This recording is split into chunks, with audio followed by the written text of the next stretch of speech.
بسم الله الرحمن الرحيم. وعن أبي ذر قال سئل رسول الله صلی اللہ علیہ وسلم.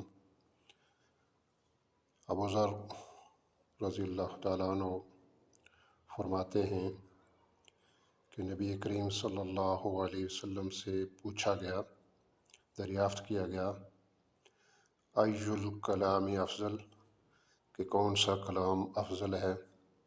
قال، نبی صلی اللہ علیہ وسلم نے فرمایا، مصطفی اللہ لملائکتی، کہ وہ کلام افضل ہے جو اللہ نے فرشتوں کے لیے منتخب کیا،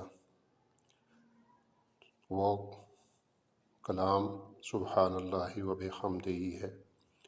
تو یہ اللہ تعالیٰ نے فرشتوں کے لیے یہ کلمات منتخب کیے ہیں، تو اس لحاظ سے نبی صلی اللہ علیہ وسلم کے فرمان کے مطابق سب سے